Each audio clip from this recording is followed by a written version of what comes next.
You remember the sky before they came. It was a simple thing, blue or gray or black. It held the sun and the moon and the distant stars. You never thought to ask for more. You were too busy with the noise of being human, the arguments and the laughter, the traffic and the quiet moments. Life was a beautiful, chaotic mess. Your mess, our mess. Then the sky changed forever. It began with a shimmer, a heat haze in the cold of space. Then they appeared, not with fire or with fury. They came in ships of silent, sculpted light. Their vessels were like polished river stones. They hung in the air over every major city. They absorbed the noise and the fear. They simply waited. You stood in the street, neck craned upwards. You felt a strange calm settle over the world. The shouting stopped. The sirens went silent.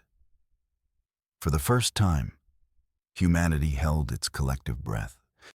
They called themselves the Shapers. They spoke to you not with voices, but in your mind. Their message was one of peace.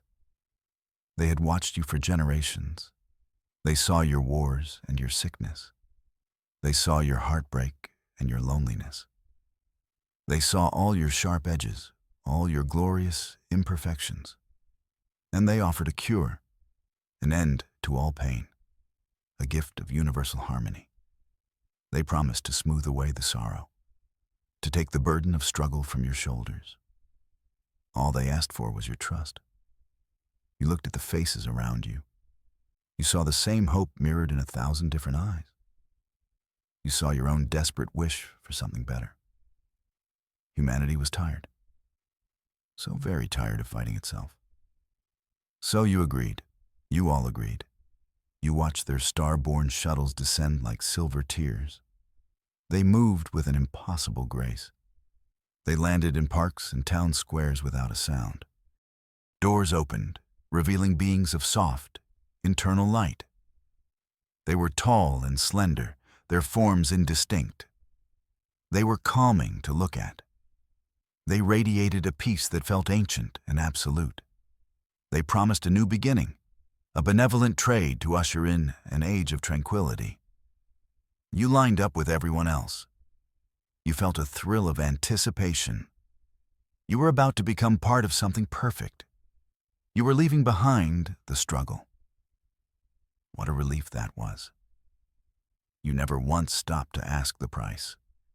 You never thought that to end all pain, they would have to take everything else too. You just looked up at the saviors in your sky, and you smiled a smile that was entirely your own. For the very last time. The trade was a quiet affair. There were no needles or machines, no scary-looking devices from a horror film.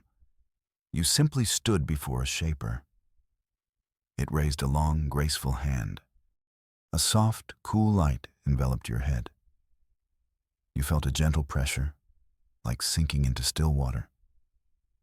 There was no pain, just a deep and profound sense of release, a letting go of things you never realized you carried. Worry about the bills. That faded away. The lingering sting of a harsh word from a friend, gone. The scar on your chin from when you fell as a child. The memory of the fall, the surprise, the tears. It all just dissolved. You felt lighter, unburdened. The shaper's light receded. It showed you your new reflection in a polished panel on its chest. You were breathtaking. Your new face was a masterpiece of serene symmetry. The lines of stress around your eyes were gone. The slightly crooked set of your nose was now perfectly straight. Your skin was flawless, without pore or blemish. Your eyes were a placid, peaceful shade. It was the face of an angel. A face incapable of a frown or a sneer. A face designed for pure, untroubled harmony. It was beautiful, and it was not yours. You touched your new cheek. The skin was smooth and unfamiliar. You tried to smile, the big, goofy smile you always had. Your lips curved upwards in a gentle, pleasant arc. It was a perfect smile, a polite smile, a stranger's smile. You tried to raise an eyebrow in curiosity. The muscle did not respond. Your new face was a mask of tranquil beauty. The shapers called it the gift of unity. They explained that human faces were sources of conflict. They broadcast envy, anger, and mistrust. Your unique features created division.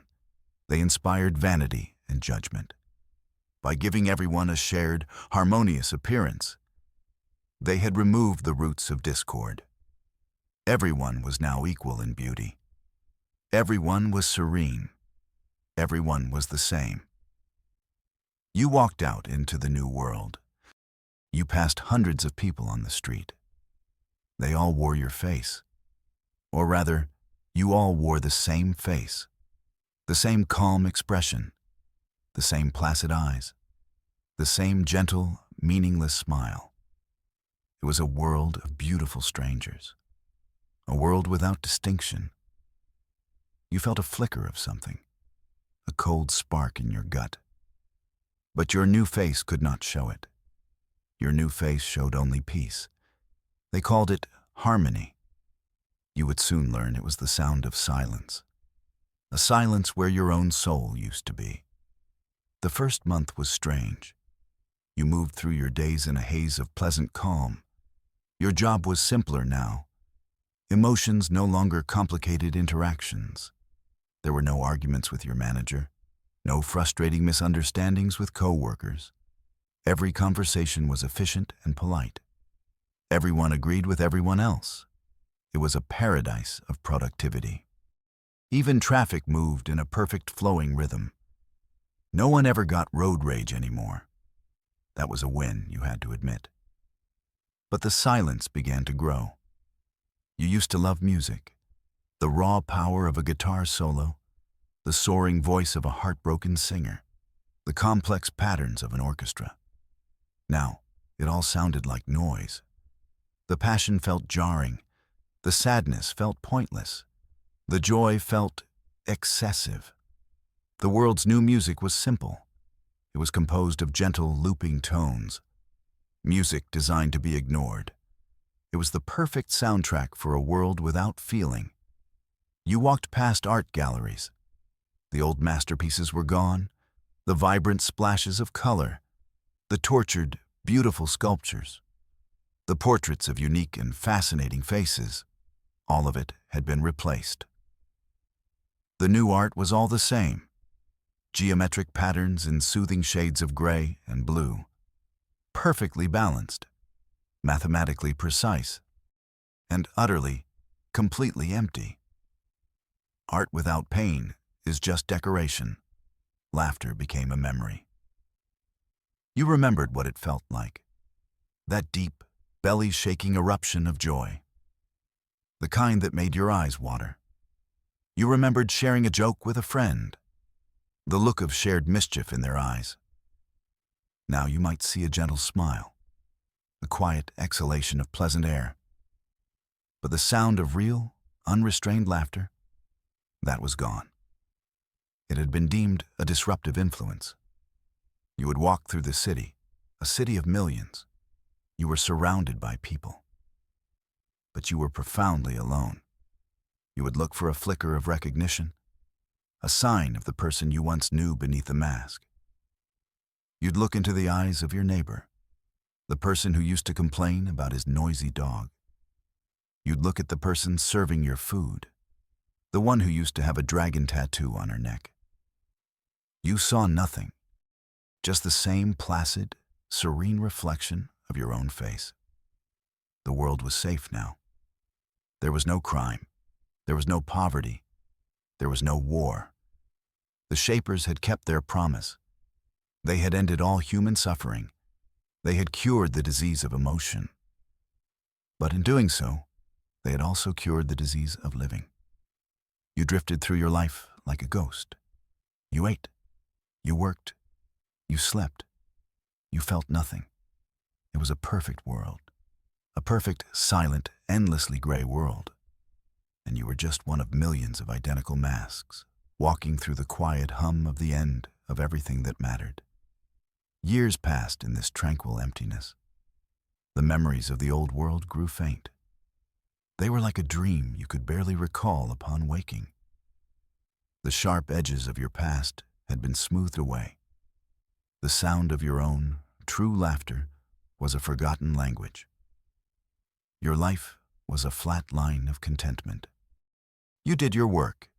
You consumed your nutrient paste. You returned to your sterile apartment. You were not happy. You were not sad.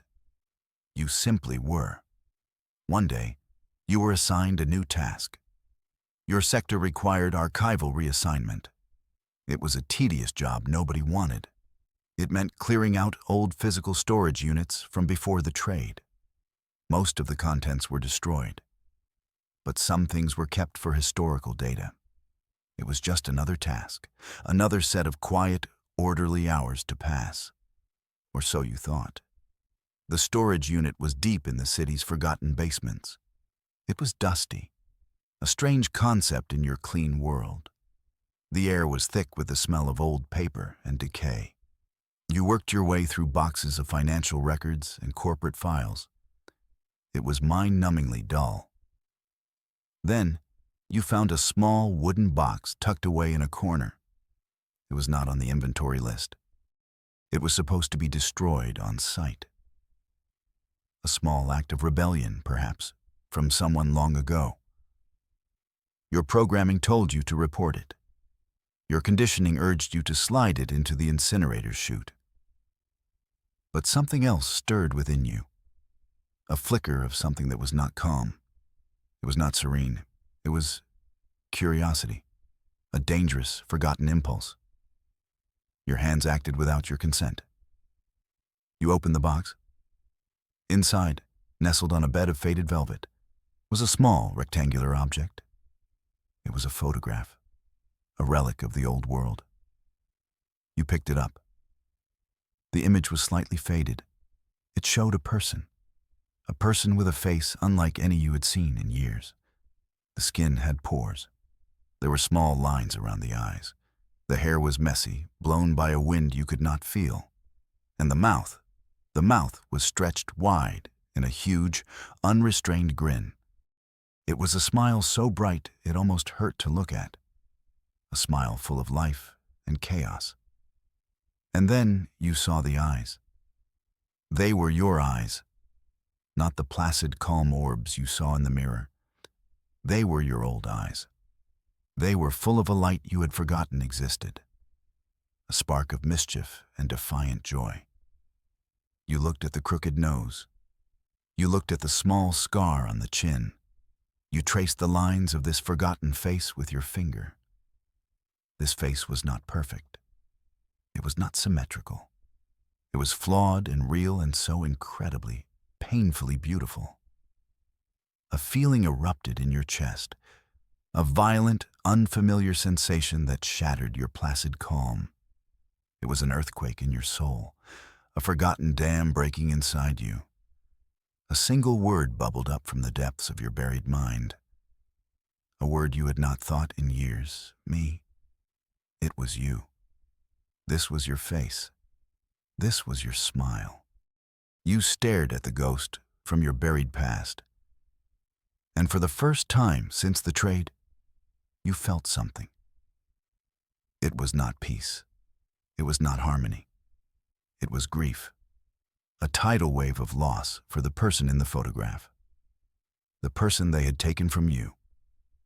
The photograph began to tremble in your hand. You looked down and realized your whole body was shaking. A crack had appeared in the perfect mirror of your world, and you had just fallen through it. The photograph became your secret, your holy relic. You hid it in a loose panel behind your nutrient dispenser. A little shrine to the person you used to be. Every night you would take it out. You would stare at your own forgotten smile. You tried to recreate it in the mirror. But your new muscles refused. They would only produce the gentle, placid curve of contentment. It was like a phantom limb, You could remember the feeling of that smile, but you could not make it happen. Your perfect world was no longer perfect. It was a cage. You started noticing the flaws in its design, the subtle, ever-present hum of the atmospheric regulators, the way everyone walked at the same regulated pace, the utter lack of spontaneity. It was a massive, city-sized machine, and you were just a cog, polished to look exactly like all the other cogs. The thought was maddening, but your face betrayed nothing. It remained a mask of serene acceptance. This new awareness made you reckless. You started searching. You didn't know what for. A sign. Another crack in the wall. You began to explore the city's data streams, not the public channels, filled with soothing tones and Shaper-approved news. You went deeper. Into the old code. The junk files from before the trade. It was a digital graveyard. Mostly, you found corrupted files and forgotten shopping lists. The digital equivalent of finding old gum under a table. Then you found it. A flicker in the static. It was not a message. It was a pattern. A tiny, repeating anomaly hidden in the carrier wave of the city's maintenance network. It was almost undetectable. A single wrong note in a symphony of perfect order. To anyone else, it would be meaningless noise. But to you, a person now starving for anything real, it was a beacon. It was a simple binary sequence. Short bursts of data, then a long pause. It repeated every 13 minutes. It was inefficient. It was messy. It was undeniably, beautifully human. Following it was a risk. The Shapers monitored everything. Their serene, floating observers were everywhere. They patrolled the streets and the dataways. They were the silent guardians of this peaceful prison. To deviate from the pattern was to invite correction, a gentle, placid recalibration of your mind. You didn't care. The alternative, a lifetime of this empty peace, was a far greater terror. You followed the signal's ghost. It led you away from the pristine, gleaming towers of the city center. It took you down into the underbelly, the maintenance corridors and forgotten subway tunnels, the places the Shaper's perfection hadn't quite reached. Here, the walls were stained. The air was thick with the smell of ozone and damp metal. It was the city's attic, where all the old and broken things were left to decay. The signal grew stronger. It led you to a heavy steel door, covered in rust. There was no visible handle or lock. The signal seemed to emanate from directly behind it. You hesitated. This was the point of no return. You placed your hand on the cold metal. For a long moment, you did nothing. Then, a low grinding sound echoed from the door. It slid open a few inches. A sliver of warm, yellow light cut through the gloom. A light source that wasn't the cold, white glow of the Shapers. A voice whispered from the darkness inside. A real voice, not a projection in your mind. It was rough and unused. "Are you lost?" it asked. "Or are you looking for a mirror?" You stepped through the doorway. The room was small and cluttered. It was filled with salvaged technology from the old world. Wires snaked across the floor like metallic vines. The warm light came from a single, bare bulb hanging from the ceiling. Around a makeshift table sat 3 other people. They all wore the same Shaper-given face as you, the same flawless skin, the same serene expression. But their eyes were different. Their eyes were old. They held the weight of memory. You saw sorrow in them. You saw anger. You saw a defiant spark that you recognized from your photograph. These were not the empty, placid eyes of the world above. These were the eyes of people who remembered. The person who spoke, a woman, judging by her voice, motioned for you to sit. Her face was calm, but her eyes were sharp. They studied you with an unnerving intensity. You followed the static, she said. It wasn't a question. Not many can even hear it anymore. Even fewer are foolish enough to follow. She pointed a thumb at her own chest. We are the foolish, the broken cogs in the great machine. Another person, a man with a low, rumbling voice, pushed a cup of murky liquid toward you. It smelled faintly of fermented grain. Real food. What is this place? You asked. Your own voice sounded strange. You hadn't used it for a real conversation in years. This is an echo, the woman replied. A place where we try to remember who we were, before we all became beautiful copies of nothing. She leaned forward.